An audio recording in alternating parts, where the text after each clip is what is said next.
Beyond 3D. Welcome back, everyone, this week to another episode of Beyond 3D. G'day, Matt. That's what it is, and that's what it is again. How are you doing this week, Clint? I'm great, and you? Pretty good. I cured myself of that earworm. Earworm? That song, Savage Garden song I had stuck in my head. Oola thingy. Yeah. All gone. All gone good. How was your week? Not that bad, not that good, but not that bad. So let's look at the glass being half full. Mate, it's pretty good. Any day above ground is a good day. Yes, indeed. I agree to that. I can agree to that. So anyway, it's been an interesting week worldwide. We see all the things going on. I thought this week, yes, I do have to mention a teeny weeny itsy bitsy bit about the conventions. Then the bit I'll mention is this: thank God they're over. We're talking American politics. American politics, they're over. Thank goodness. Thank God in Greyhound they're gone. We don't have to worry about it anymore. Now we just have 105 days of political campaigns.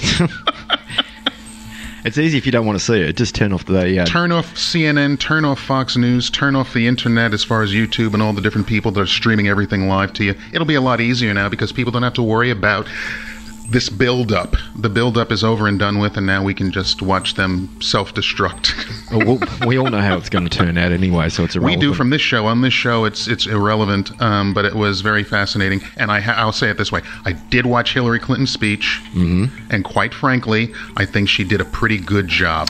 Look, she had the backing of Obama this week, didn't she? Absolutely. And, when you got the ringing endorsement of a current president, it pretty much makes your competition fall by the wayside, doesn't it? It doesn't hurt. And when the current president could be on Comedy Central doing jokes about your opponent, it actually helps as well. Yeah. He pretty much discredited Trump as best as he could. I think so, and I think she did a good job herself. But the one thing about it is now this is what's going on, folks. Good old InfoWars. Love Alex Jones, you gotta. But one of his headlines... Stop laughing. The phone froze over, but basically now what he's saying is, being that the things are over and he believes Donald Trump is in the lead on points right now, Trump enters danger zone as Hillary slides. Assassination, now a distinct possibility. Danger lies ahead for Trump and the prospect of liberty. Alex Jones. Give me a break. I was going to say, Alex Jones. Alex Jones, and we talked about this last week, how he's been sledging Hillary over the last couple of years. Yeah. So the horse he is going to back is Trump. Yes. So in order for Trump to try and get over the line, of course Alex is going to do whatever he can to help discredit Hillary as much as possible when we're this close to the end of the race. I think the most important thing about it, and this will be it, folks, about politics for now, the most important thing was one of the guys on CNN, named Van Jones, I believe, black commentator. He went to both conventions, and this is near and dear to my heart. He said the energy of the Republican convention was extremely negative and very, very dark, and the energy of the Democratic convention, which ended a couple of days ago with Hillary's speech, was much more upbeat and much more about togetherness than about disdain and discord. And I think that really sums up what's going on over there right now. I'm just looking at Trump's tweets at the moment, and everything, as you would expect, everything is Hillary bashing. It's all the low road. It's all very, very much the low road. And you've got to give it to Hillary's camp. They've taken the high road with everything over the last couple of weeks. Even Michelle Obama came out, and when she came out and endorsed Hillary like she did, and they took the high road.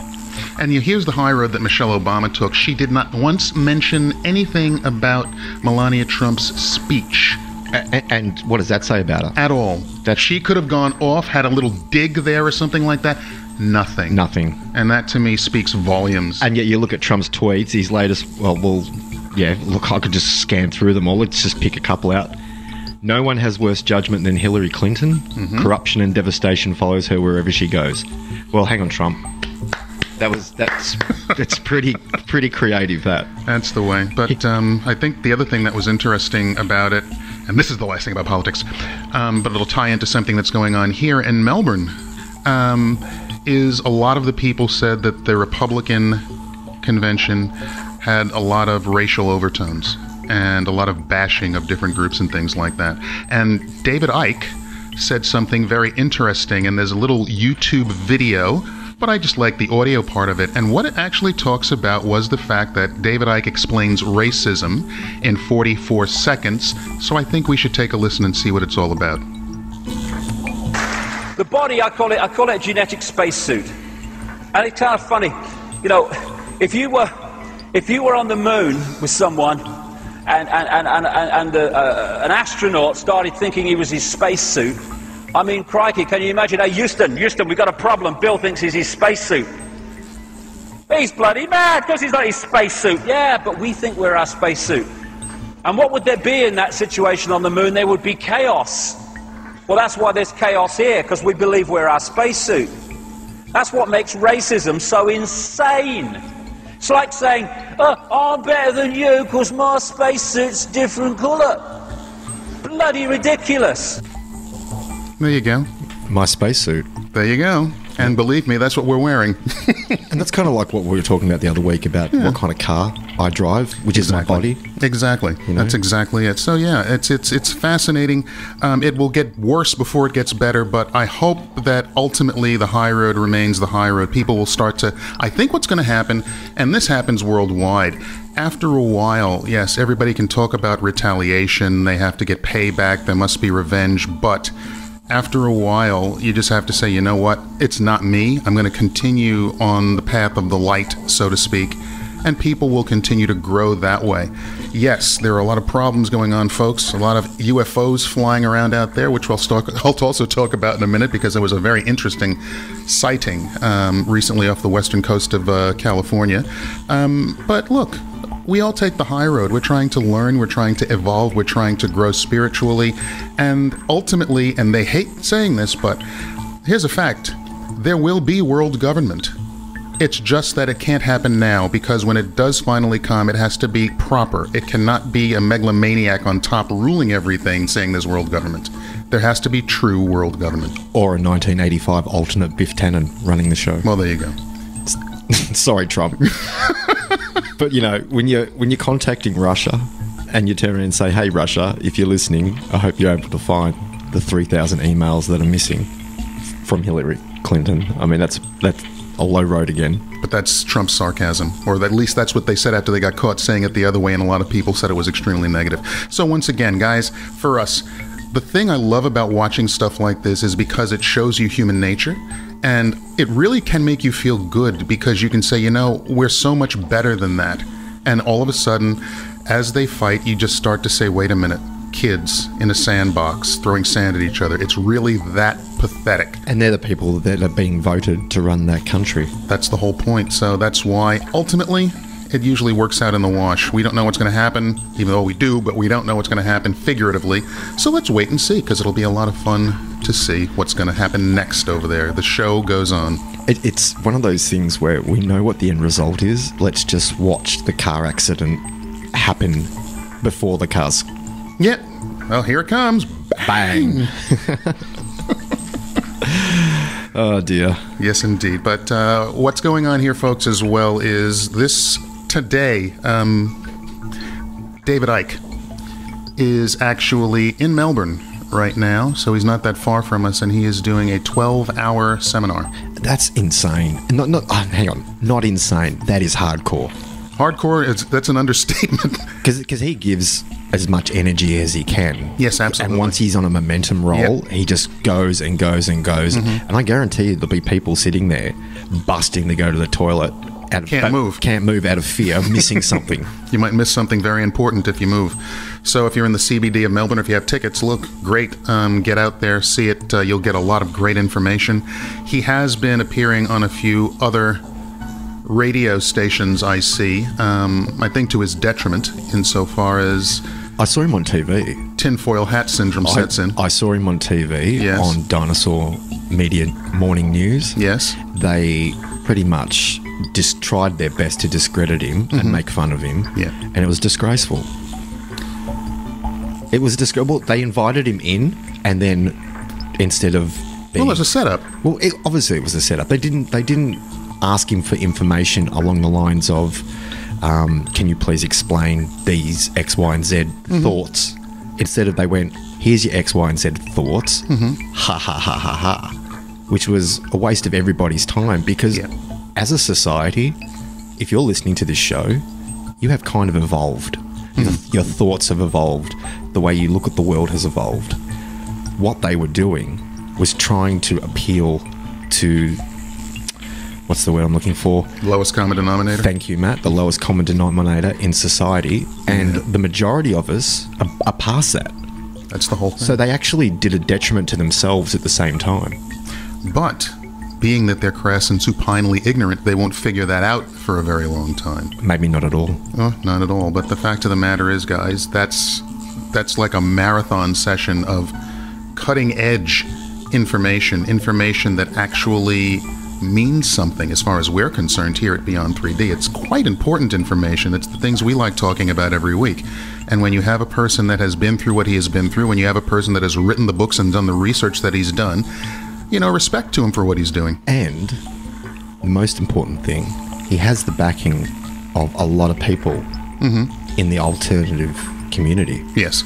So a lot of people, when I say a lot, I mean a lot of people support a lot of the statements and the things that he's trying to educate people about.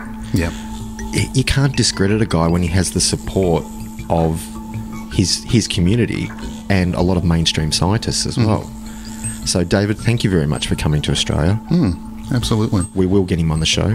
We will get him on the show. I'm not even worried about that, because the information that's coming here, a lot of times, and I can understand this as well, you do want to get the information out to new audiences, new people, bring more people into the fold.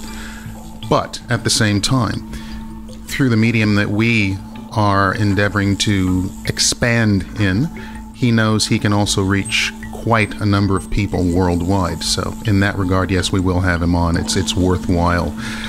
So guys, what I thought I'd do is give you a little taste this week of what David Icke is all about. And being that Nikola Tesla is near and dear to Clint's heart, I thought what we can do is we could actually have a little bit of a blurb on Nikola Tesla as well here. And we'll get to that audio of David Icke speaking about Nikola Tesla after this quick little break. Beyond 333 D.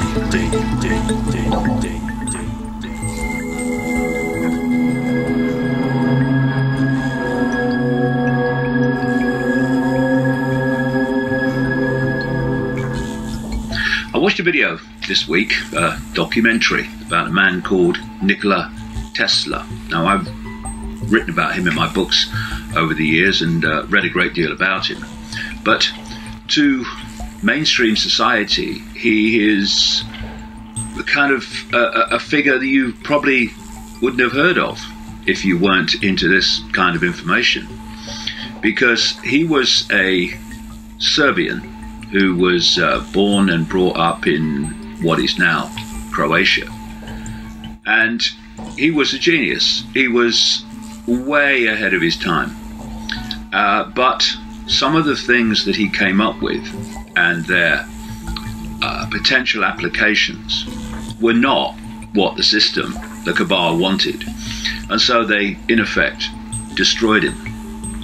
But looking at his life and what has happened since is very instructive, both in the way that it shows how far ahead of his time he was, but also in the way that some of his understandings of reality and how to work with it and make it serve your purpose, how that today is being used in a very malevolent way. Tesla was born in 1856 and he died in a New York hotel room in 1943, officially of a heart attack.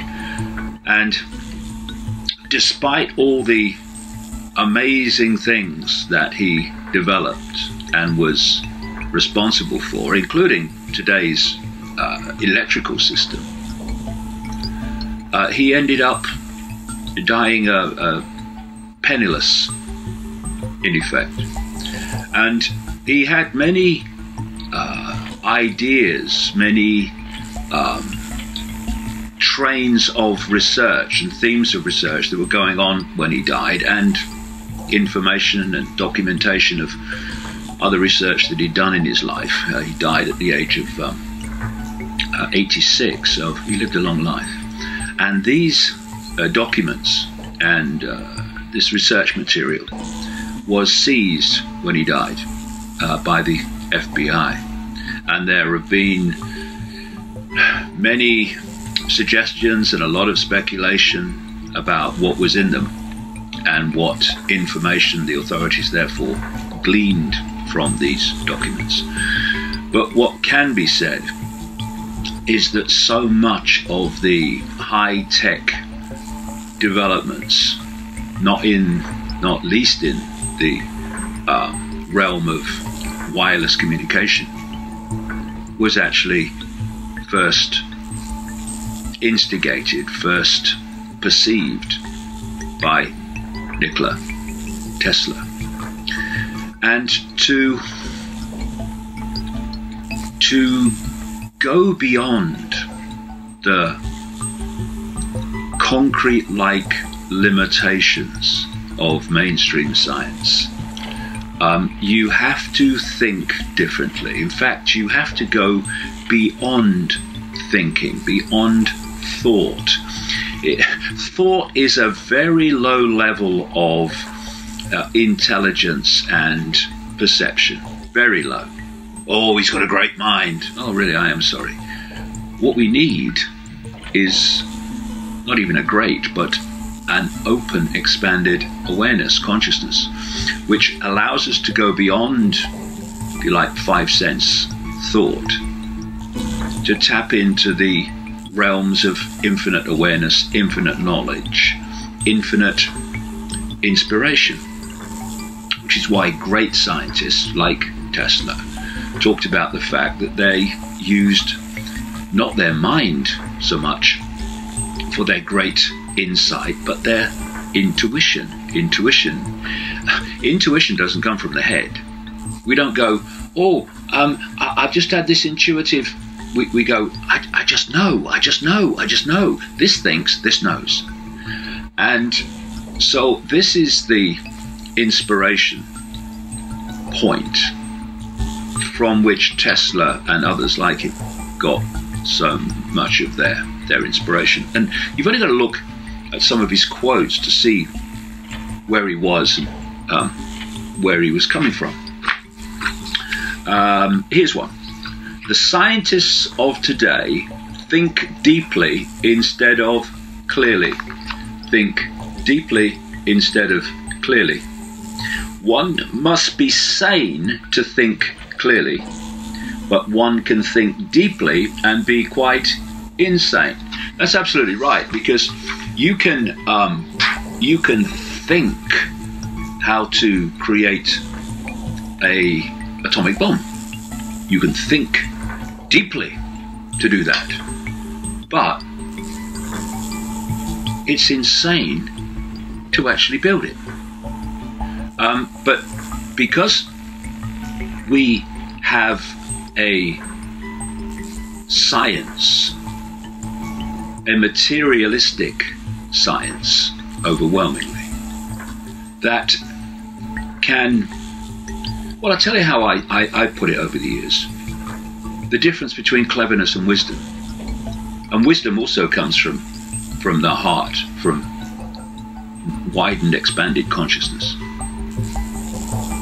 It's clever, to take the same analogy, it's clever to be able to build an atomic bomb, but it's not wise to do so.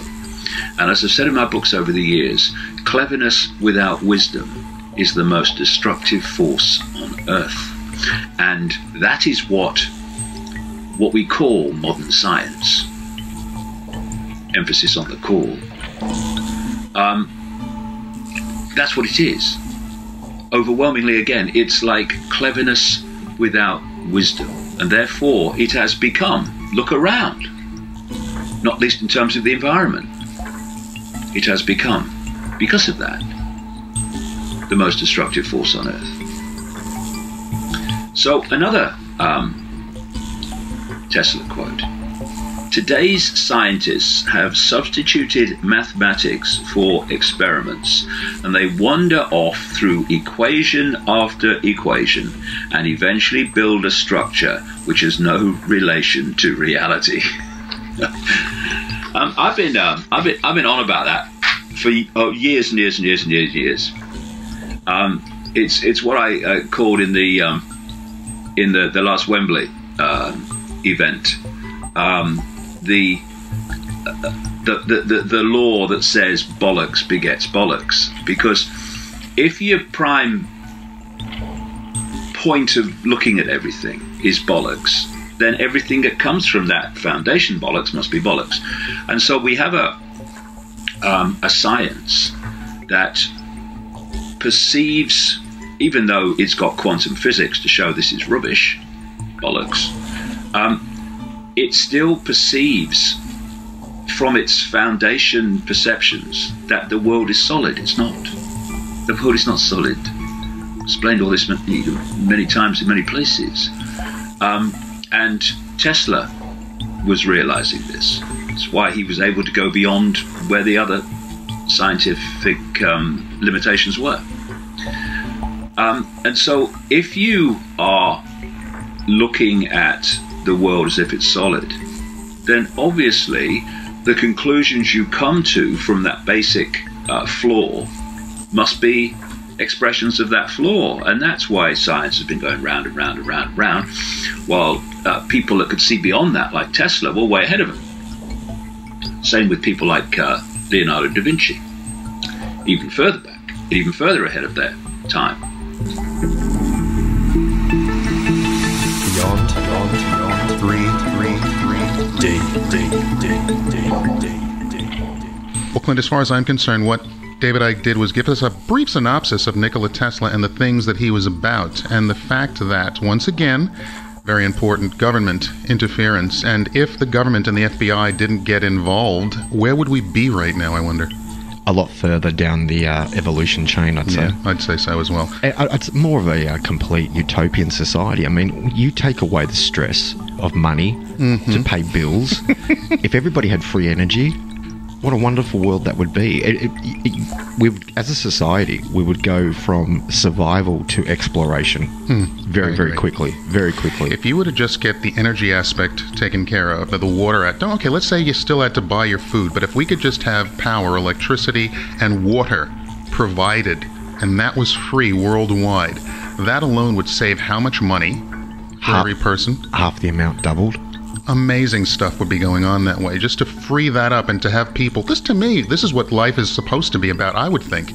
If I were, let's say, for argument's sake, crazy enough to run for a president of the United States, what I'm looking for is I'm looking for energy situations that are going to give everybody free energy. What I'm looking for is water.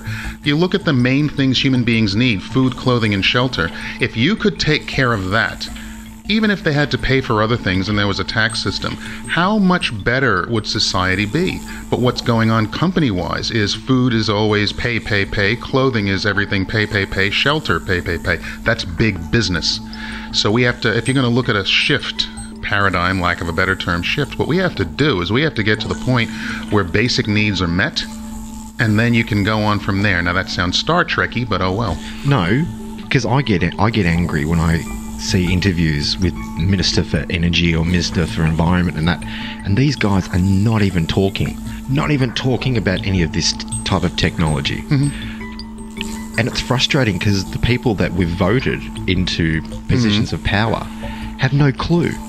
They're totally clueless about what's available. Well, that's because the lobbyists are in business and those business people support them, so therefore they support the businesses back. Now, it's interesting. If you guys go onto YouTube, you'll notice that there is a new small vid out, I think. I have to still look at it. I just saw the pictures of it. But what it's about, it is about Elon Musk and the Gigafactory and how it's coming along. And interesting to take a look at. Fascinating look from the air. And yeah, I think you guys would really love that. I mean, at least this is a person that's trying to be innovative. And let's...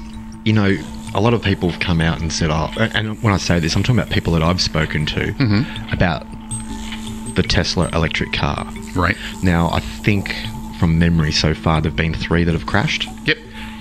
I was having a conversation with somebody about it, and they said, oh, those cars aren't any good, they've crashed. And I said to them, you have to understand that the technology that's built into the current Tesla car, it will drive on autopilot after a period of time. It will disengage autopilot, it'll give you a warning, and then you have to take control of it manually again. The last car crash, allegedly what had happened, the person behind the steering wheel was watching a DVD movie on a portable DVD player and was obviously so engrossed in what he was doing that he missed the car letting him know that it was coming off autopilot back onto manual. And so when it did that and allegedly engaged back into manual again, the guy was watching a portable DVD player while he was driving, was totally oblivious to the fact that the car was back onto manual, and it crashed. Well, that can happen. And anybody out there that flies, or if you've had a pilot license or anything like that, you know what autopilot actually is. What it basically does is, yes, you can get in a plane, you can get to throttle up point, V1, V2, you rotate up, you get up in the air. Once you get to a certain altitude, you can put the autopilot on and it will guide you to your destination, put you 50 feet above a runway on the ILS, and then the pilot has to land the plane, bring it down. So what the pilots are doing is they're basically stopping you from becoming a splat on the ground. But the fact of the matter is, it's totally automated, fully autopilot when you're traveling from point A to point B. But there's always a person there monitoring it. They are not watching a television screen. There's always someone that is watching the controls, monitoring everything the entire way, the entire flight. As far as I'm aware, an aeroplane cannot land on autopilot. Never. Because a plane doesn't necessarily, as it's taxiing down to land, it doesn't necessarily do it in a straight line. Most of the times you can be crabbing. Yeah, most of the times it goes sideways. Yeah, because of the wind. Because of the wind. So yeah. It's crabbing in. So what basically is happening, a pilot is watching that. You can bring the plane down on ILS, and you can put it about 50 feet above the runway. But then basically, yeah, the pilots do take over and they guide the plane down. That has to happen. Technology is changing even in flight, and so that will change as well. You can see, and if you look at some planes when they're landing in a wind and, you know, you have a crosswind, the plane is coming in literally sideways. And then they throttle back on the engines and they can swing it around and put it down on the ground. Correct it. So that's the whole thing. So Tesla with autopilot, autopilot does not mean I can put my feet up, relax, and have a martini as the car is driving down the road. Or jump in the back seat and have a quickie with somebody while the car's driving. No, that's not what it's about. No. You still have to be there. You still have to watch what's going on and monitor the systems. That's the way it works. Beyond 3D. Welcome back to this week's edition of Beyond 3D. So, Clint, what else do you have going on out there in the world? Well, you were going to talk about a UFO at California. I was going to talk about a UFO in California. Real quick note here, news flash. There is a new Star Trek series that's going to be on CBS in the United States. No, I'm looking at how excited you are about that. Now, being that this is coming on, CBS has already announced that their quarterly profits are up 27.4% from branding the Star Trek name and having that franchise come through them. That is a very good sign. And so hopefully, the way they're going to do it, it's going to be done as vignettes, little stories. And so that should be really good. I'm waiting to see what they bring in. It's going to be a very interesting show to watch. And as a Trekker, you know, those guys, I just love all the shows, and if anything new comes out with that, I'm always willing to watch it and give it the benefit of the doubt. Yeah. Before the House of the Mouse purchased Lucasfilm, yep, there was something like, from memory, I think about 70 TV episodes of Star Wars that were written and ready to go into production for a TV series. But once Disney bought Lucasfilm, that whole lot got shelved. Yeah, that'll be shelved forever. Be shelved. Unless, you know, the movies come out and then they need something to do with it, and all of a sudden they'll relook at it down the track and they'll say something about that. Okay, now UFOs. Oh, we're back on. Yes, we'll go back to UFOs. We'll go back to California. We'll go back to California. Now a lot of people have seen this because I believe there was a space station called Skylab back in the 70s, and they made a really big deal of it when Skylab was re-entering the atmosphere because it broke up and you could see shards coming down and you'd get the glowing lights and everything like this. So what we're going to do, we're putting a vid up on our Facebook page that was on YouTube from Secure Team, and take a look at what is going on in this video. Now, when you first look at what is being filmed, don't worry about the cursing that's in there. Just people just going, what the? you look up in the sky, and it actually does look, it reminded me of Skylab. It reminded me of a lot of different pieces coming down, or like a meteor shower or something like that, or a whole bunch of things coming into the atmosphere and flying across the sky. I'm not ignoring you. I'm just having a look at it while we're, you know. But as you start to look at this thing, all right, it starts to fade out, fade out, fade out. But when you put the filters over it and look what's going on, what witnesses said was these things came into the atmosphere. They checked with the Meteorological Society, and there was no crazy weather things going on. There was no space junk that any government reported was coming back into the atmosphere. Some people were talking about the fact that it might be Chinese satellite or Chinese debris, but that was not confirmed. What they're saying is they have no idea what it is, but... Who's they? They are, let's say, the JPL laboratory, the government of the United States, the government of China, and so-called officials that would be able to tell you in the scientific community what the heck is going on. Hang on a sec. None of these people are going to openly go, yep, that's a UAP. No, of course not, but that's not the point. The point is people have filmed this. Now, it was filmed from multiple angles in multiple locations, but it was seen up and down the California coast. And so, what happened was they put a filter over it, and a lot of the, for lack of a better, the trails, like a comet trail, the trail at the end of it, dissipated, and you just saw these things flying still, and then all of a sudden they all disappeared. It's very interesting to look at. Now, you can take this part with a grain of salt. Some people said when they saw this, all of a sudden it looked like these things were under control, and they started moving off in different directions. Okay. So we'll put that video up, and people can take a look at that, and they can make their own decision. I thought it was pretty interesting looking, and what was interesting was the different angles and different people in different locations all filming the same thing from their location, and the times synced up and everything like that. So it was just watched from different angles, and it was very interesting to see. What it is, I don't know. You told me this week, you sent me a message this week, maybe it was you, or maybe it might have been Steve. Might have been Steve. From Soul to Soul. It was a link about some kind of coronal burst from the sun. It looked... No, hang on. I'll take that back. Steve sent a link about a potential alleged UFO that was coming either out of the sun or drawing energy from the sun. Remember that? I saw it. Yep. Yep. So I looked at that and I went, okay, it could be one of those two things that I just discussed. Could have been a coronal burst. I'm not too sure, because obviously the footage that was recorded, it's just like a real tiny... Well, when I say tiny, it's about the size of the moon. But obviously with the lens that they were using, it looked tiny. Yep. But in comparison to the Earth, and the moon, it was tiny. Yeah. Well, yeah, and I did see that link. Thanks, Steve, for that one. And I also saw a few of the other ones, because once you see that, you go looking at the other ones that are there. And it does look like, guys, you can look them up. Just look at UAPs or UFOs drawing energy from the sun. Type that into a YouTube or a Google, and it'll come up with enough pictures and videos for you. Many different shapes, many different sizes, and some of them actually look... What they remind me of is if you were to get to the microscopic level and start looking into, let's say, a petri dish or something like that, at different organisms moving around.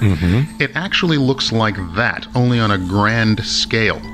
And when you consider just how minuscule this planet is that we are on, when you consider, let's say, a red giant star like Antares or something like that, which is humongous, like 10,000 times the size of our sun, anything is possible like that. It can be like a parasitic type of thing that draws its energy from the sun, and it just pulls up, sucks some energy off, and keeps on going. Can you say the name again? Antares? Antares. Yeah. So think of Antares as the size of one of those giant Zorb balls. Yeah. And the Earth, in comparison, would probably be a small pebble. No, the head of a pin. Well, the head of a pin, then. Yeah. Compared to the size of a Zorb ball. Insane. And so when you look at it that way and you see something pull up like that, a lot of us try to think, oh, maybe it's a ship. Some other civilization made it. What if it's a life form that lives in space, and that is just the way, it's part of its food chain. It pulls up, grabs some food, and keeps on going. It just blew my mind. Well, that's what when I look at these things, that's what it looks like to me. I saw the one that Steve sent out, and you see the thing come into the bottom of the sun. It's vague. You can see there's a shape there. But we have to stop looking at machinery. We are living beings, and we create machines. So there are other living things that are out there. I think I said that to you, might have been about 6 months ago. I think I said to you, what if these UFOs or UAPs weren't mineral-based? They might have been organic-based. Imagine if one of those things was grown. Yeah, it's highly possible. The way, if you look at some of these things, guys, I'm telling you, you look at them and then you think of those kind of, not even viruses or just amoebas or, you know, the other one's paramecium and all that kind of stuff. You look at those little protozoa and those little thingies, and you look up at some of these ships, and to me, they look like they are alive. They look like they're an entity that moves through space that way, and that's just the way it is. There are many different life forms out there as far as I'm concerned, so hey, that's what it looked like to me. Look at it yourself. Actually, I'll put a link up to that on the Facebook page as well. Guys, just take a look at it and see what you think. It's interesting. Beyond 3D. Welcome back, everybody, to another episode of Beyond 3D. Yeah, we're just sitting here trying to say, you know... I always sound like I'm laughing, and I am. You're not. No, I am. No, you're not. It's fun. It's absolutely fun. So, what else is happening this week for you? What have you know? I know you're looking at a lot of things, and it's busy for both of us, but... who's got the time to trawl through all this? You and I both, I know, but you and I both incredibly busy during the week. Yeah. So we sort of scan through all this stuff in our spare time, whatever spare time's left. It's called get up at 1 o'clock in the morning and start looking at what's going on in the world. I'm usually going to bed at that time. Well, I have a very hard time sometimes as well. There are certain things that really strike my fancy, and other things are not that important. I think for us, it's a matter of, hey, as I said, politics out of the way for now. What's going on out there in the skies? I'm still looking to see what is happening with the probe around Jupiter. I think that's very important news. Juno. I think that's extremely important news. I think it's important that there is a new Star Trek Beyond movie that I'm going to see tomorrow. I'm surprised you haven't been already. No, I haven't been already because, to be perfectly honest with you, I just saw the one Into the Darkness about 2 days ago. Are you joking? Yeah, I hadn't seen that. And the other one that... Hang on a minute. I gave that to you a year ago. Yeah, I never looked. A year ago. Yeah, but I never looked at it yet. Look, it's J.J. Abrams. I have a problem with that. I'm an old Star Trek fan, and I think when they bring in too much change... I'm like, oh man, change is good, Matt. Not reboots. Not when it comes to movies. I like the characters. So come on. I'm going to ask you. You didn't like it, did you? Into the Darkness? I thought it was actually pretty good. Oh wow. I'll tell you what shocked me was the whole. I know what you're going to say. The way they flipped the whole what are their names? I mean, they basically... Spock and Kirk, that whole Khan scene. The whole Khan scene, yeah, the way they flipped that around was interesting, but I think the interesting thing more than that to me was the fact that as soon as he said his name and he said Khan, I was like, oh, come on. I was like... Because the first thing I went to Ricardo Montalban, and I can still see him. Don't even say him, because you know what? You look back at Ricardo Montalban. I can't say his name. You look back at that. You can look back at that stuff now, and it is just dripping with cheese. Yeah, but hang on a minute. I've got Benedict Cumber. Oh, I'm tongue-tied. Cumberbatch is his name. Thank you. I've got him as Khan. Yeah. Hang on, have I got it here?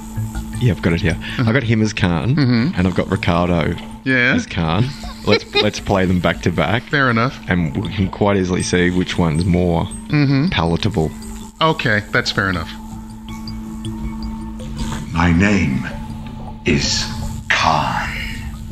Why would a Starfleet admiral ask a 300-year-old frozen man for help? Because I am better. At what? Everything. Khan, you bloodsucker. You're gonna have to do your own dirty work now. Do you hear me? Do you? Kirk, you're still alive, my old friend. Still, old friend. You've managed to kill just about everyone else, but like a poor marksman, you keep missing the target.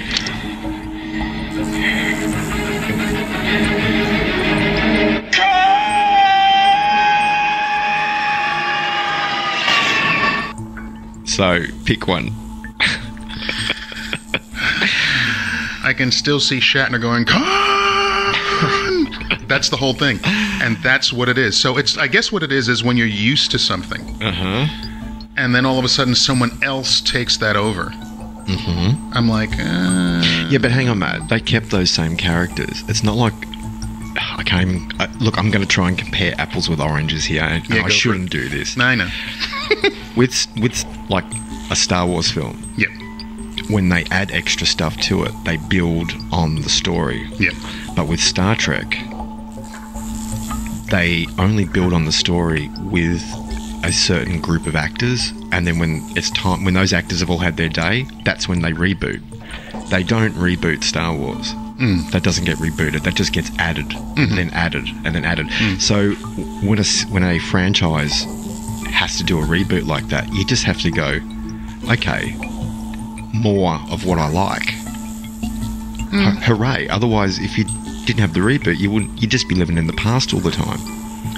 Well, in TV shows, I like living in the past from time to time. But I'll be honest, I think Cumberbatch, or whatever his name is, I always want to say Cumberbund, I think he did a very good job in the movie. It was not something that I just was yelling at the television screen going, oh, that is ridiculous and everything like that. I was shocked. That character was very driven in that movie. Very, very driven. And he had a goal, and he had a purpose, and he had a reason for doing what he was doing. And from his perspective, he was 100%.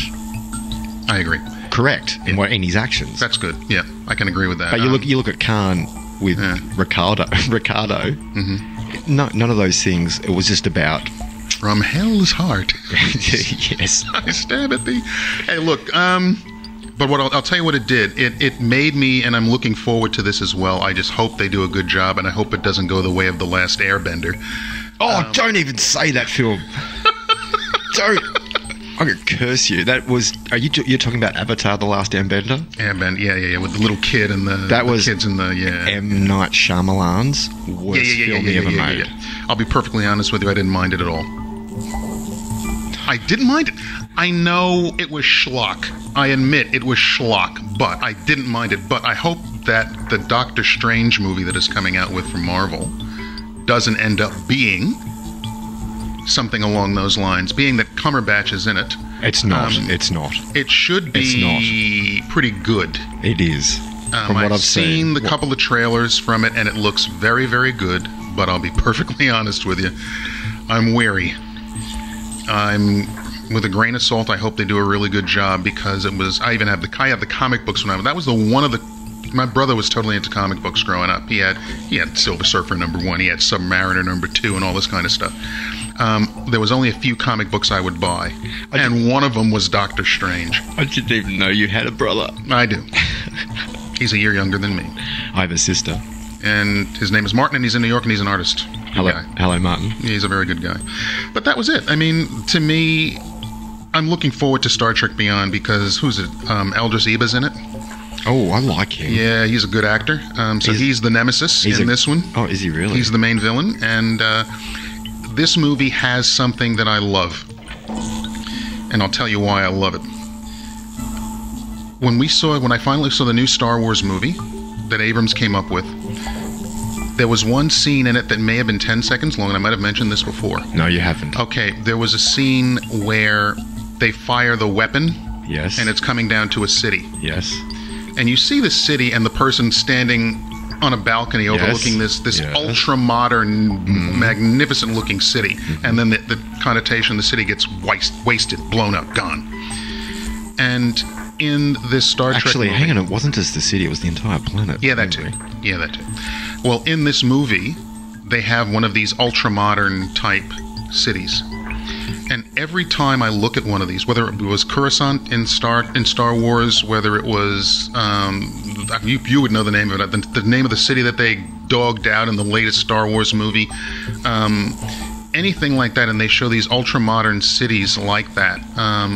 Even when they had the Babylon 5 Battlestar Galactica, that reboot, and they would show Caprica at the beginning and the way the city looked. To me, what you are seeing is the truth, because I think, for certain reasons I won't go into now, that cities like that actually exist, just not in this time frame. You're talking about modern-looking, well-designed buildings and cities and transportation and stuff like that, yes? Yes. Right, okay, I understand what you're talking about now. Just not on this planet. Not with our dinosaur fossil fuels. Yeah. So every time I see something like that, it just it awakens something inside the heart and something inside the head that goes, that's the truth. Well, you practice a lot of meditation, don't you? Indeed. So in your meditative practices, Yep. you feel like you have witnessed a lot of this stuff, haven't you? Yeah, it's called astral traveling. You go, you take off, you go see things. Yeah. Talk to me about it. Astral traveling? It all depends on what you want to talk about. Now, basically what I think of and what I tend to take as gospel, it's not even gospel, it just is, it's fact for me. Well, that's based on experience. Yes, all of it is based on experience. If you meditate, and you meditate, and you meditate, what happens is this. Everybody talks about this, even from a health standpoint now, how important the pineal gland is. Now, the pineal gland atrophies, it calcifies. And what happens is, if that goes on, you have to remember, the pineal gland in spiritual terms is called the blue pearl, or the blue star. And it is a vehicle that the swamis of old used to travel the universe and to travel to different worlds. What they're actually talking about is not outside, it's all within. And so it's almost as if you meditate, your consciousness gets into this blue little vehicle and you can just take off and see what's out in the universes on all different levels. Now, people might find it strange, but quite frankly, it's not that strange, because when you do this for a period of time and you get to the point where you can control it, and there are people out there that can control it a heck of a lot better than I ever could, and I've been privileged to learn from some of them, you start to recognize the fact of what actually exists out there and what we're waiting for, what's waiting for us once we finally graduate from this puppy. And when you also get out there, what you start to realize is when you see what some civilizations are and the way the cities are, and then you look at a place like Dubai, which is pretty darn modern when you look at pictures of it now. Dubai you would equate a Dubai to a slum. Okay. When you see what is actually out there. And the other thing I noticed about these places when you go to them is this. These places energetically have a totally different feel from this plane. You can feel that people have done more spiritual work. And as it was explained to me, a person from the fourth dimension has a very hard time understanding what's going on the 13th. Hang on. On the 13th dimension. Okay. Just like we would have a hard time understanding what's going on the 4th or the 5th. Or the 6th or the 7th or the 8th for that matter. Okay. You, as soul, as consciousness, can travel to many different dimensions. But that's with practice, though. Everything takes time, and I think what's going on in society today is they want the instant pill, and that's why a lot of guys do things along the lines of NLP, and they do things along the line of modeling other people. They want the quick fix. They don't want to sit an hour and a half in the morning and an hour and a half in the afternoon, an hour and a half in the evening meditating and actually building up the energy so that you can do these things. It takes years, it takes decades, but it's worth it. Quick and easy is how you bake a cake out of a box. Basically. And the key to it is, when you learn to do this thing properly, the key to it is, it's not a matter of, oh, was that a lucid dream? Oh, I can't control it. Oh, let me read this, let me do that. You can control your movements just like you do here on Earth as you're walking down the street. You can look to the left, you can look to the right. You can look at the name of buildings. You can see what's going on. You can talk to people. You can control your environment just like you do here. Takes time, takes effort, takes practice, but being that I know I can do this, if I can do it, everyone has the capacity to do it. It's just, do they have the will? Oh, that's a good word. Will. It's there for you. Yeah. And this is the thing people need to understand. And when you understand that, and you get a glimpse of what's waiting beyond and what's out there, you look at the stuff like the conventions and all that kind of stuff, and it's laughable. You look at everything and it's laughable, because you know where you're going and you know what's out there. And the other thing I can say about it is, on these other planes of existence, on other cities, let's say in other cities, people still have problems. Yeah, people are still going through life lessons. But they're not the same kind of problems. Not the same kind of problems. Difference. A lot of difference there. But still evolving. Just, first we're 2nd grade, they're in 8th grade. So what?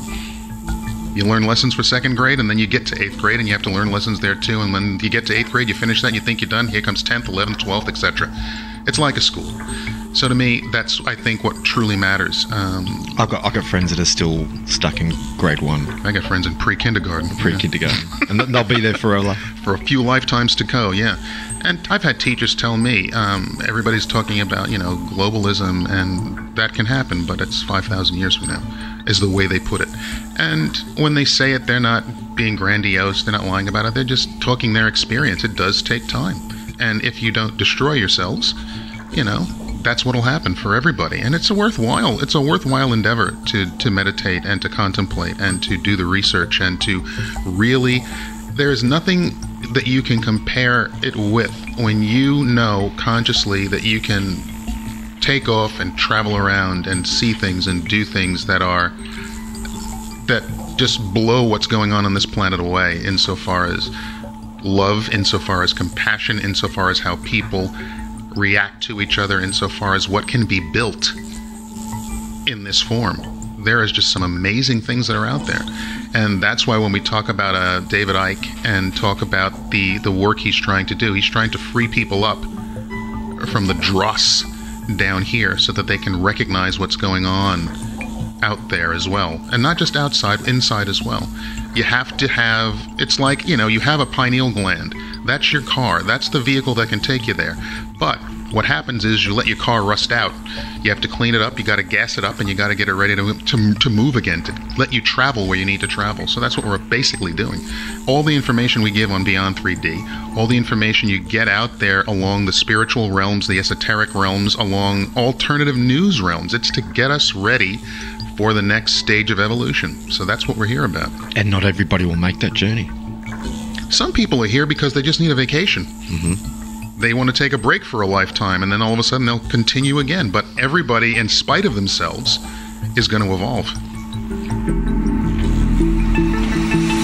Beyond 3D. Welcome back, everyone, to the closing of tonight's show on Beyond 3D. Yeah, we've run out of time again. Yeah, we have, but just to let the guys know out there, I am emailing back and forth with Jane Elliott right now. We're trying to figure out a way where we can get this interview done because she doesn't have a landline. So we have to look into Skype and other ways of getting in contact with her so we can get this thing done. Either that or I'm going to have to get on a plane and go to the United States. Take me with you. I'll tell you what. And also, we will be talking to Mr. Sullivan coming up soon enough as well, because his book is almost ready. It's just about ready to go, so we will have that coming up as well. And Clint and I was discussing this, and we will have to get back in touch with Mr. Dr. Miller. Oh, yes. Can you make sure? Can you hound me this week every day? We'll call him. Yeah.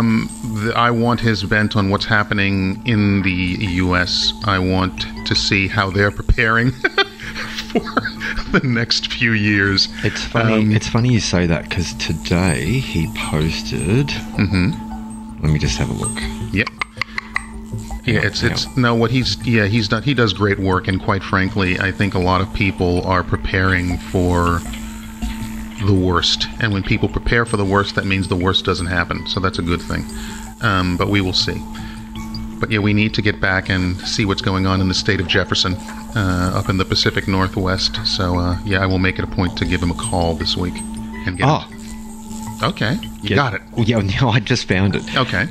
He posted this week. Now, I think last year, actually no, yes, it was last year when we spoke to him. I asked him, did he know anything about Solfeggios? Mm-hmm. So, like the 528 hertz sounds. Mm-hmm. I say 528 because he posted on Facebook this week that a 528 hertz sound miraculously cleaned oil-polluted water in the Gulf of Mexico. They played it in the water and it broke down all the oil byproducts. Well, if you think about it, that's what it comes down to. Tesla did a lot of work with that as well. He wanted to experiment with sound. I had a great spiritual teacher who decided to leave his body at age 55 And before he left, I was livid because I really wanted him to go over the meditations and the nadis, the sounds, and how sounds can affect things. And so, yeah. Well, the Buddhist monks are able to levitate using sound. Yeah, and then it's being used in a nasty way because the military is using sound to disperse crowds and to do things along those lines as well. Sound is very important. Vibration is very important. I do know of a story that happened. And when I say a story, a friend of mine told me this story a couple of years, actually, 10 years ago, he told me this story. He was right into hardcore alternative music. Yep. He went to a concert where this particular band played a particular hertz, and it's called the brown note. And it's called the brown note for a reason. I'm not gonna. Yeah, gotcha. Yeah. Okay, and it actually works. Wow. Yeah. I wouldn't want to be at that concert. No, me neither. No, thank you. But yeah, the US military, they're all over it. They're all over sound weapons. Yeah. I mean, they can point sound devices at you and your head will just explode. Literally explode. You get the right frequency. In my book, I talk about the fact that sound is very important. And I used to work in St. Patrick's Cathedral, and the organist would come in and he would play. They had the pipes, 32-foot pipes for a church organ, which is pretty big, but they had them wired, so they were the equivalent of 64 feet as far as the height was concerned. And when he would put on the trumpet, organists will know this trumpet on Shemad, you pull out the button and you hit the bass note with the foot pedals. Before you heard the note, you felt it. Because the building would shake, and then you would get that. So that's what sound can do, and that's, in a church, if you can, and you think of a building as large as St. Patrick's Cathedral is on Fifth Avenue in New York, you can hit a note on an organ and it will shake the entire foundations in that whole building. That sound is amazing, and it can be used for good or evil purposes. We want to use them for good purposes, and if you can use a 528 hertz sound that can actually start cleaning up oceans and things like this, I think that's very important. And if anybody's interested in solfeggios, Google. There's plenty of solfeggios that you can download off YouTube for free. Yep, absolutely. Well, guys, that's it for us this week. Thank you for spending time with us. We will come back to you next week with another edition of Beyond 3D. Clint? And if anybody hasn't had an opportunity yet, you're more than welcome to join our Facebook page, which is Beyond 3-D. Catch you guys next week. Take care. Good night, everyone. Just because you haven't experienced it doesn't mean it doesn't exist.